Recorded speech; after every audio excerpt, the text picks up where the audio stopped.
Let's talk about this question. In this question, we are going to talk about alluvial soil of India. Alluvial soil of India is very much important for your UPSC and state PCS. Even जो भी soil है ना, black soil हो गया, alluvial हो गया, red soil हो गया, हर एक soil को आपको पढ़ के जाना ही है. लेकिन इस पूरे वीडियो में हम लोग alluvial soil को पढ़ने वाले हैं. दो स्टेटमेंट दिया हुआ है, उससे तो कुछ काम बनेगा नहीं.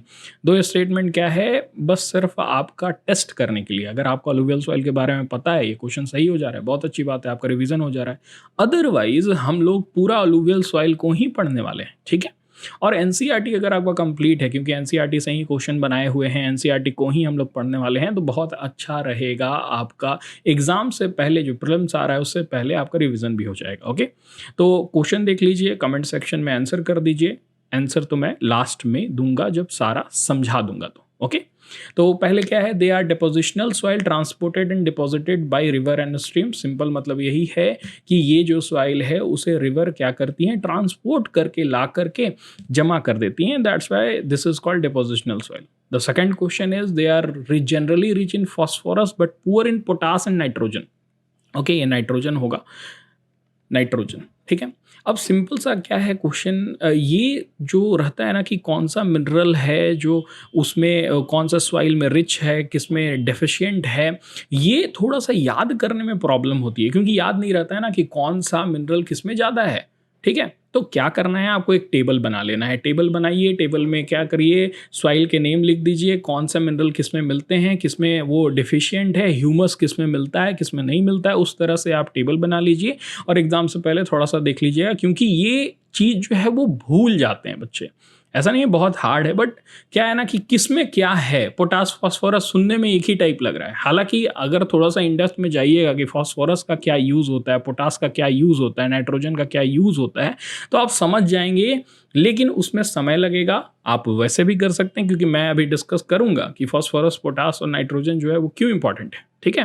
तो ये क्वेश्चन है आपका, आप इसका आंसर करिए. हम लोग क्या करते हैं, थोड़ा सा अलुवियल सॉइल को इन डेप्थ में स्टडी करते हैं in the next 5 minute. Okay, you can see out here in this map this entire region जो देख रहे हैं आप. Let me this one. ये जो भी रीजन है, चाहे वो पंजाब और हरियाणा का रीजन हो गया, जहाँ पर पंजाब से इंदस की ट्रिब्यूटरीज हैं, या फिर पूरा हरियाणा जहाँ आपको यमुना मिल जाएगा, या फिर गंगा की जितनी भी ट्रिब्यूटरीज वाले रीजन हैं जो कि आप देख सकते हैं, उत्तर प्रदेश है, या फिर बिहार का रीजन है, या फिर बंगाल का रीजन है, या फिर यहाँ पर जहाँ से ब्रह्मपुत्रा नदी बह रही है वो पूरा रीजन है. ये सारे रीजन में आपको एलुवियल सॉइल मिल जाएंगी, ठीक है. ये मृदाएं देश के कुल क्षेत्रफल की लगभग 40% भाग को ढके हुए हैं. तो ये जो है ना एबंडेंट मात्रा में आपको एलुवियल सॉइल पूरे इंडिया में मिल जाएगा. ये लार्जली एक स्प्रेड है, और जहाँ जहाँ नदियाँ हैं वहाँ पर आपको एलुवियल सॉइल जरूर ही मिल जाएगा. अगर मैं आपको एक वीडियो से दिखाऊँ ना कि किस तरह का हमारा नॉर्दर्न प्लेन दिखता है जो एलुवियल सॉइल से ढका हुआ है, तो कुछ इस तरह से दिखता है. नदी होती है, बगल में समतल जमीन होता है, लाखों हेक्टेयर में फसल लगी हुई होती है. तो ये एक सिंपल सा एक आप कह सकते हैं कि वीडियो है जो ये दिखाता है हमारे नॉर्दर्न प्लेन किस तरह का दिखता है. अगर हम बात करें कि अलुवियल सॉइल में क्या होता है क्या नहीं होता है, तो ये जो सेकंड वाला आपका स्टेटमेंट था कि पोटास और फॉस्फोरस को लेकर के, तो उसमें they are generally rich in potash but poor in phosphorus. Phosphorus की कमी होती है, लेकिन पोटास जो है वो भरपूर मात्रा में मिलता है आपको अलुवियल सॉइल में. अगर टेक्सचर की बात करें ना, तो वो डिपेंड करता है कि उसमें सैंड की मात्रा कितनी है, उसमें सिल्ट की मात्रा कितनी है. ओके, और उसी के ऊपर डिपेंड करता है वो क्लेई कितना है. तो ये पिरामिड ये बता रहा है कि 3 टेक्सचर में आप अलुवियल को डिवाइड कर सकते हैं, जो कि सैंडी, लोम टू क्लेई हो सकता है, ठीक है, डिपेंडिंग अपॉन कि उसमें कितना सैंड की मात्रा है, कितना सिल्ट की मात्रा है.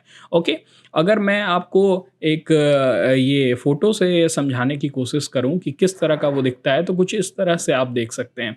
देखिए, सैंडी में क्या होगा, सैंड की मात्रा ज़्यादा होगा, क्लेई में कम होगा, लोमी उसके बीच का एक पार्ट हो जाता है, ठीक है. ना अगर ह्यूमस की बात करें तो they are lack in humus. और ह्यूमस क्यों कमी होती है ह्यूमस की, इसका मेन कारण है कि ये ट्रांसपोर्टेड सॉइल है. ये कहीं और से इसको ट्रांसपोर्ट करके लाया गया है. अगर वहीं पर इसका जन्म होता तो जो भी आपके डेड एंड डिकेइंग पार्ट होते हैं वो सड़ते गलते इसमें मिलते हैं. दैट्स वाई यहाँ पर ह्यूमस की कमी होती है. यहाँ पर नाइट्रोजन जो होता है वो कम होता है क्योंकि ह्यूमस नहीं होता है, और इसीलिए जो नाइट्रोजन वाले फर्टिलाइजर होते हैं उनको अलुवियल सॉइल में मिलाया जाता है ताकि प्लांट का जो ग्रोथ है वो बहुत ही आसानी से हो सके। चलिए क्या करते हैं, तीनों के बारे में समझ लेते हैं कि वो करते क्या है। नाइट्रोजन तो ग्रोथ में आपका हेल्प करता है, पोटाशियम क्या करता है, प्लांट के हेल्थ के लिए बहुत ही एसेंशियल है।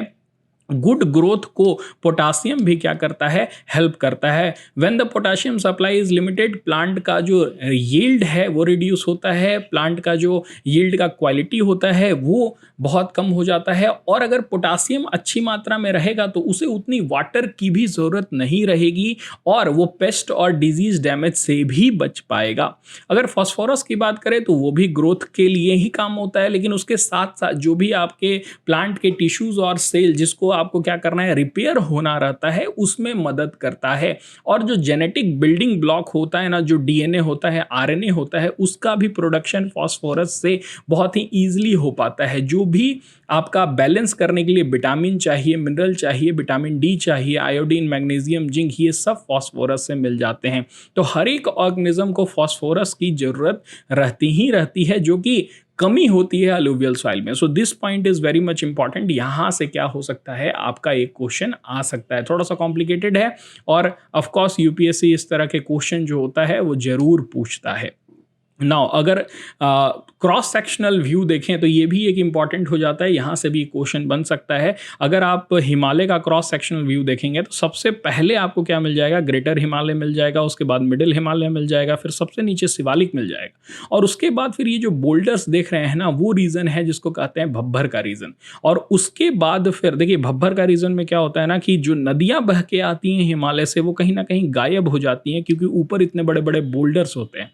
वेरएज भब्बर के बाद जहां पर ये नदियां इमर्ज होती हैं वो रीजन दलदली क्षेत्र टाइप बन जाता है और बहुत ही अच्छा नेचुरल वेजिटेशन इस रीजन का होता है। उस रीजन को कहते हैं तराई का रीजन। अगर हम एक रिवर को इस तरह से बनाते हैं और वो जब अपने सॉइल को डिपॉजिट कर रहा है तो जो सबसे नजदीक में करेगा, जो न्यूअर एलुवियम होगा, उसको खद्दर सॉइल कहेंगे, जो कि एकदम पास में क्या होगा, यहां पर डिपॉजिट होगा।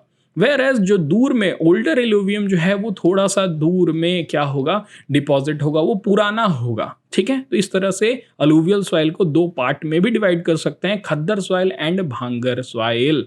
अच्छा, अब इसके बाद फिर क्या करते हैं, लास्ट टॉपिक पे हम लोग चलते हैं कि खद्दर और भांगर होता क्या है। हालांकि मैंने आपको समझा दिया कि खद्दर जो होता है वो न्यू एलुवियम होता है, और क्योंकि न्यू एलुवियम है इसलिए बहुत ही ज़्यादा फर्टाइल होगा। भांगर क्या होगा, ओल्डर एलुवियम होगा। और भांगर और खद्दर दोनों ही कैलकेरियस मटेरियल जो होगा, यानी कंकड़ होंगे वो उनमें होंगे, लेकिन भांगर में ज़्यादा होगा, वो कम फर्टाइल होगा। This soil more loamy and clay in the lower and the middle Ganga plain में ये ज़्यादा क्लेई की तरफ जाएगा। और अगर हम लोग सैंड कंटेंट की बात करें तो वेस्ट से ईस्ट में जब जाएंगे, यानी राजस्थान से अगर आप बिहार की तरफ जा रहे हैं तो जो सैंड कंटेंट है वो कम होगा, राजस्थान की तरफ जाएंगे तो सैंड कंटेंट ज़्यादा होगा। सो आई होप आपको ये पूरा पॉइंट समझ में आया होगा। अलुवियल सॉइल यहाँ पर कंप्लीट होता है और फिर से हम लोग जाते हैं क्वेश्चन की तरफ।